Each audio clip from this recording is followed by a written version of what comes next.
तो आज हम लोग क्या पढ़ेंगे डॉले, यहाँ ध्यान दो। भारत का भूगोल का हम लोग जो है ना आज भारत का परिचय प्राप्त करेंगे, छोटा सा परिचय प्राप्त करेंगे। ठीक है, तो जानते हो ना कि भारत जो है 7 गो महादेश है। 7 महादेश को हम लोग महाद्वीप भी बोलते हैं, और उस महाद्वीप में एक महाद्वीप है एशिया, और एशिया का एक देश है भारत। चूंकि भारत का विस्तार, भारत का आकार प्रकार ये काफी बड़ा है, तो इसलिए इसको हम जो है ना उपमहाद्वीप भी कहते हैं। उपमहाद्वीप की भी संज्ञा इसको हम लोग दे देते हैं। दूसरा बात है कि भारत को जो है ना, भारत एक ऐसा देश है, प्रायद्वीपीय देश। भारत को प्रायद्वीपीय देश भी बोलते हैं। क्यों बोलते हैं? प्रायद्वीप क्यों बोलते हैं? तो अब यहाँ समझना है, क्या समझना है कि द्वीप किसको बोलते हैं और प्रायद्वीप किसको बोलते हैं। तो कोई लैंड है, कोई भूमि है, और उसके चारों तरफ पानी है, उसके चारों तरफ पानी है, तो उसको द्वीप बोलेंगे। लेकिन कोई लैंड है और उसके वो 3 तरफ से पानी से घिरा हुआ है, तो उसको हम लोग क्या बोलते हैं? प्रायद्वीप बोलते हैं। प्रायद्वीप बोलते हैं। क्लियर? तो भारत को हम लोग इसलिए क्या कहते हैं? प्रायद्वीपीय देश है। इसका जो अवस्थिति है, भारत का जो अवस्थिति है, अरे आदित्य यहाँ ध्यान दो, भारत का जो अवस्थिति है वो कैसा है? तो ग्लोब को देखे हो ना तुम लोग? ग्लोब देखे हो ना? ग्लोब के साथ है, गोल होता है।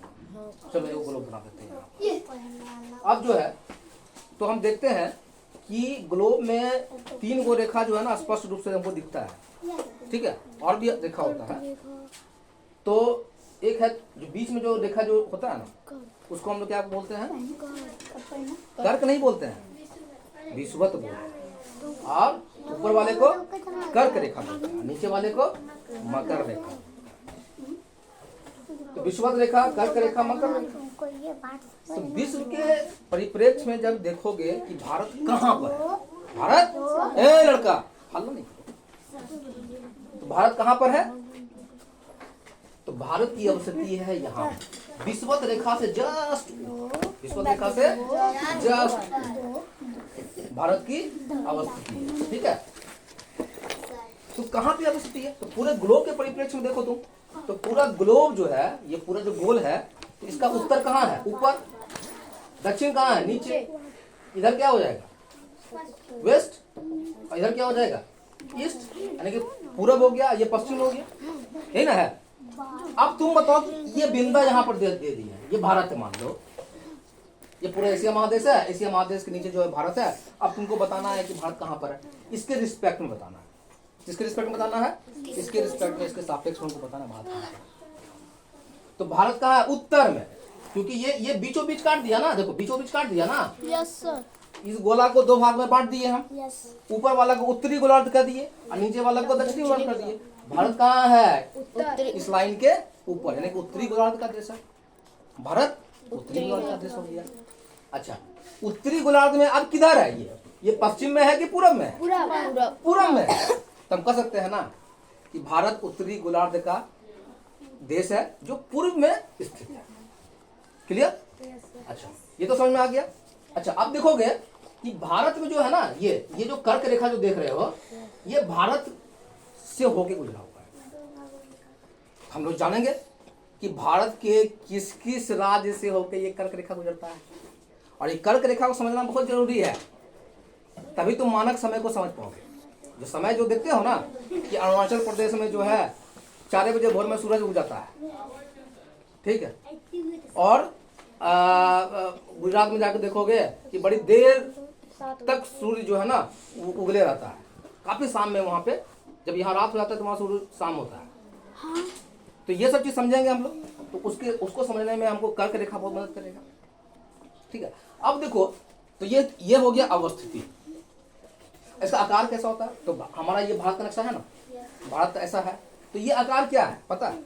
ट्रायंगल तो हो नहीं सकता है, ट्रायंगल तो ये हो नहीं सकता है, 2.5 दीजिए ना। ट्रायंगल तो हो नहीं सकता है, क्योंकि ट्रायंगल पार्ट तो यही है ना, ये इतना ट्रायंगल हो सकता है।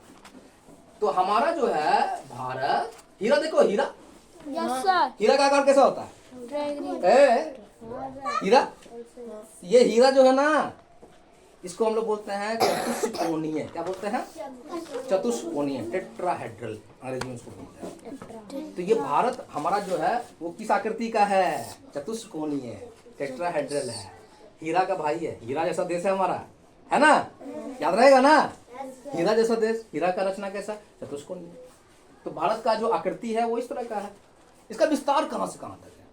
तो जानते हैं ना कि भारत मैंने ऊपर से यहाँ तक देख रहे हो ना, यही ना विस्तार हो गया। यहाँ से वहाँ कितना दूरी है, यहाँ से यहाँ कितना दूरी है, तो दिख दिया कि तुम उत्तर से दक्षिण या दक्षिण से उत्तर की तरफ जाओगे ना तो 3214 किलोमीटर तुमको पड़ेगा। वहीं अगर तुम पश्चिम से पूरब की तरफ जाओगे या पूरब से पश्चिम की तरफ जाओगे तो तुमको 2933 किलोमीटर पड़ेगा।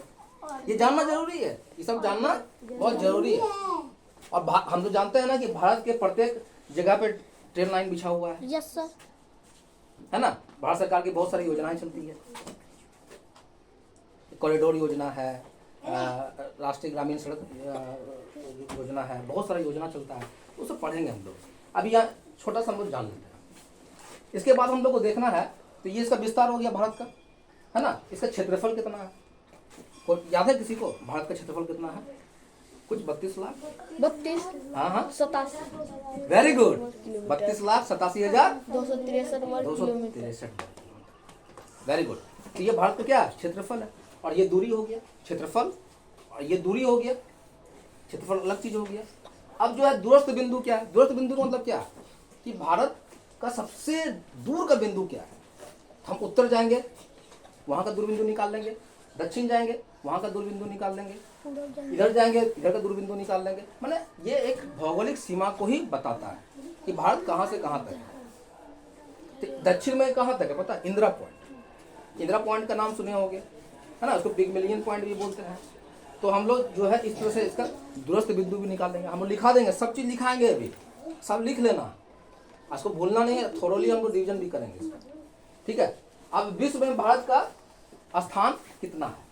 तो भारत का विश्व में स्थान जो है, भारत छोटा मोटा देश नहीं है, इसको उपमहाद्वीप की संज्ञा दी गई है। इसके अगल बगल का पड़ोसी देश देखोगे, जितना भी पड़ोसी देश है सबको याद रखेंगे हम लोग, और सब पड़ोसी देश इसका छोटा भाई है, सब भारत से निकला हुआ है। कि देखिए श्रीलंका कितनी है, देखो यहाँ पे नेपाल है, यहाँ भूटान है, वहाँ पाकिस्तान है, सब म्यांमार है, सब है देश। तो उसके रिस्पेक्ट में चीन तो उसका बड़का भाई है क्या, तो भारत क्या उसके रिस्पेक्ट में काफी बड़ा देश है, इसलिए ना इसको उपमहाद्वीप संज्ञा देते हैं। तो इसके जितना भी पड़ोसी देश है, निकटवर्ती देश है, उसको हम लोग याद रखेंगे, उसको हम लोग उसका हम लोग लिख लेंगे और याद कर लेंगे। उसके बाद जो है, तो अब भारत का जो है विश्व के परिप्रेक्ष्य में ना भारत को समझना होगा। जनसंख्या की दृष्टि से भारत को समझ लेंगे, क्षेत्रफल के दृष्टि से भारत को समझ लेंगे कि क्या औकात रखता है भारत अपने आप में, है ना? जैसे यहाँ का सबसे तेज बच्चा, जैसे उमंग है, यहाँ का तेज बच्चा है, मान लीजिए 50 को बच्चा हमारे यहाँ पढ़ता है, 50 बच्चा है, उमंग सबसे तेज है, तो सबके रिस्पेक्ट में क्या हो, तेज हो गया ना वो, है? अब उससे कोई तेज हो जाएगा तो हो जाएगा, ऐसे सब तेज हो। उसके बाद जो है भारत का कर्क रेखा तो समझ ही गए हैं, इसको भी हम लोग लिख लेंगे। 8 राज्य से निकला हुआ है, कौन कौन राज्य से गुजरा हुआ है, इसको हम लोग समझ लेंगे। क्लियर?